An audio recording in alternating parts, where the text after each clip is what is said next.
संभा आणि कलश राजबंदी नव्हेत, लुटेरे आहेत, अशा स्पष्ट शब्दात पातशाह आपल्या सहकाऱ्यांना अनेकदा जाणीव करून देत होता. त्यामुळेच राजबंद्यांना बहादूर गडावरच्या शाही तुरुंगाकडे धाडले नव्हते, तर बाजूलाच एका उघड्या मैदानात मेढ्या आणि वाशांनी बळकट लाकडांचा एक बंदीखाना नव्याने उभारला गेला होता.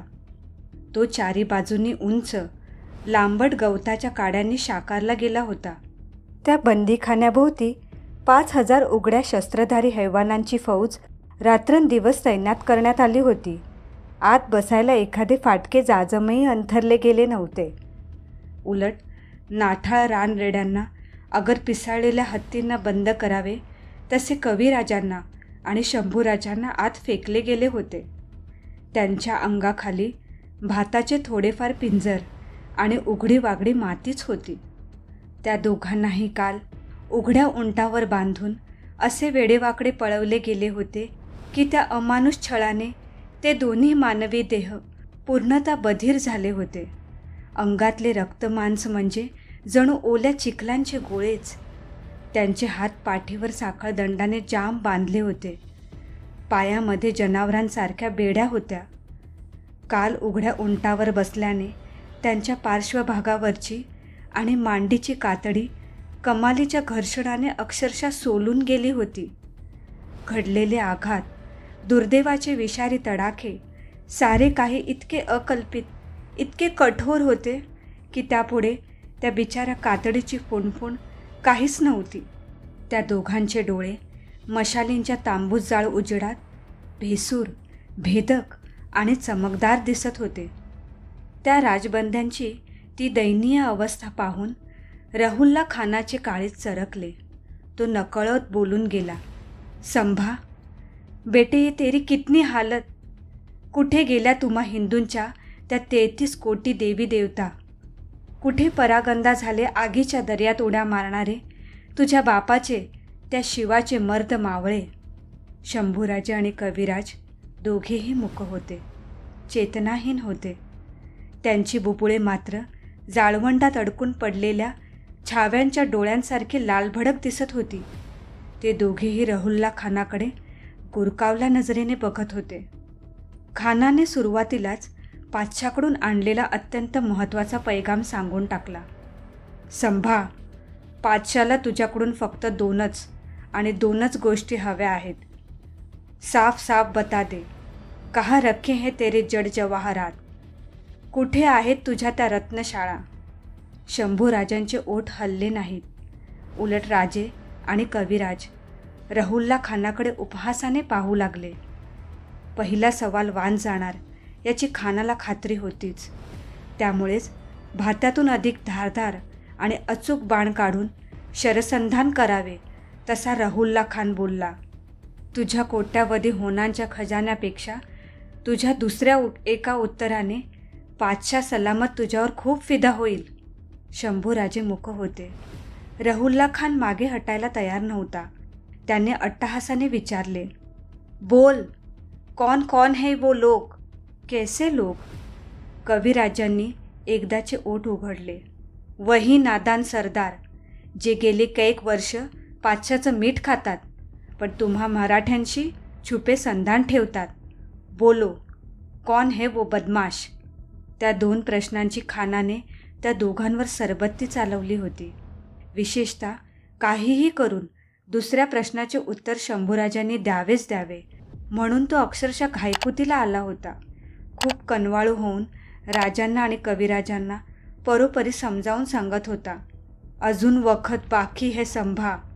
तुझी उमर ती किती? फक्त 32.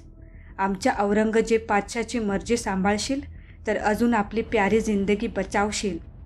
सुनले नादान. काळाच्या अघटित कावेबाज कलांनी त्या दोघांचे ओठ जणू शिवले गेले होते. ते दोघेही ताकास तूर लागू देत नाहीत हे लक्षात येताच रहुल्ला खान अतिशय वैतागला. त्याने दरडावले, अरे सैतानो, याद रखो, पातशाह सलामतने इतनी दया दुसऱ्या कोणत्याही दुश्मनावर आपल्या उभ्या जिंदगीमध्ये दाखवलेली नाही. उलट कसमे वादे मोडण्यात आणि आपल्या रक्ताच्या माणसांनाही जहन्नुममध्ये धाडण्यातच तो अधिक मशहूर आहे. बऱ्या बोलानं कबुली द्या. बोला, तुमचा खजाना कुठे आहे? तुम्हाला फितूर असलेले आमचे सरदार कोण कोण? करून करून काय करणार आहे रे तुझा तो हलकट पातशा? कविराजांनी दरडावून विचारले. पागल मत बनू. या बंदीखान्यामध्ये भुके कुत्ते सोडले जातील. ते तुमच्या रक्तमासाची लक्तर करतील. म्हणजे अखेर आमच्या मदतीला पातशा आपल्या भावांनाच बोलावणार तर. कलशांच्या ह्या बोलाबरोबर त्याही स्थितीत शंभूराजांना हसू आवरले नाही. पण गरज मनुष्याला हलकट बनवते. त्यासाठीच की काय राहुलला खानाने त्या शिव्या, ती नादान कुचेष्टा सहन केली. कलशाने त्याला जवळ बोलवले. कानात काहीतरी गुप्तगू करायचे आहे असा आव आणला. पण राहुलला खान जवळ येताच ते त्याच्या तोंडावर पचकन थुंकले.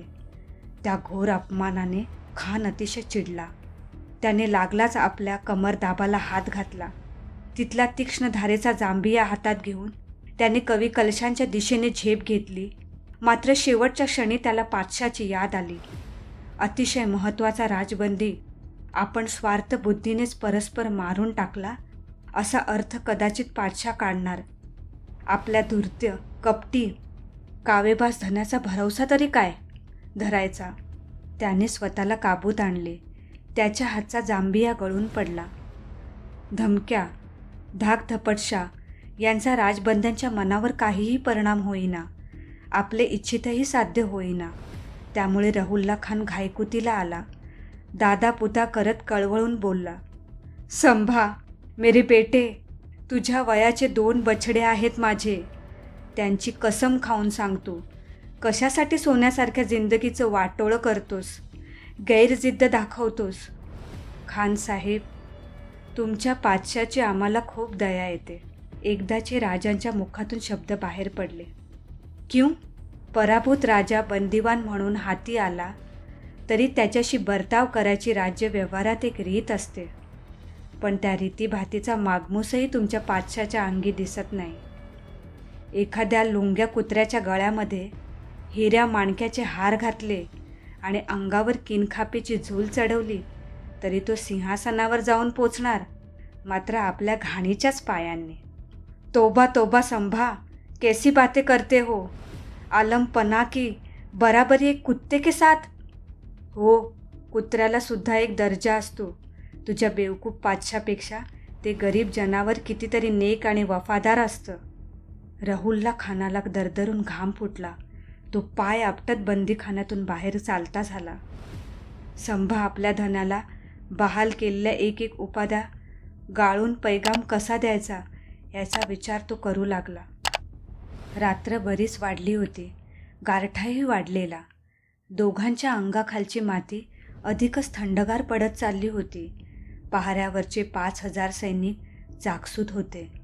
वेगाने वाहणारा वारा लाकडी गवती बंदीखान्यात घुसण्याचा प्रयत्न करत होता. बंदीखान्याचे कूड साकारण्याच्या निमित्ताने एक थोराड शरीरयष्टीचा पहारेकऱ्यांवरचा सुभेदार पुढे आला. कुडावर बाहेरच्या अंगाने त्याने गवताच्या काही पेंढ्या बांधल्या. बंदीखान्याचे कवाड उघडून तो आत आला. त्याने गवताचे 3 पाचुंदे आत आणले. आतून काही पेंड्या बांधायचा देखावा केला.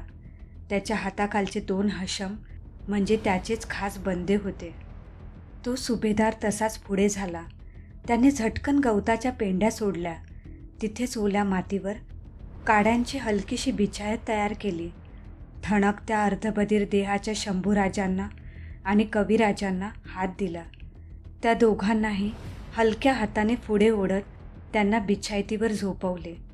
अंधारात त्याचा चेहराही ओळखू येत नव्हता, पण त्याचे थरथरते हात मात्र खूप मायाळू कनवाळू होते.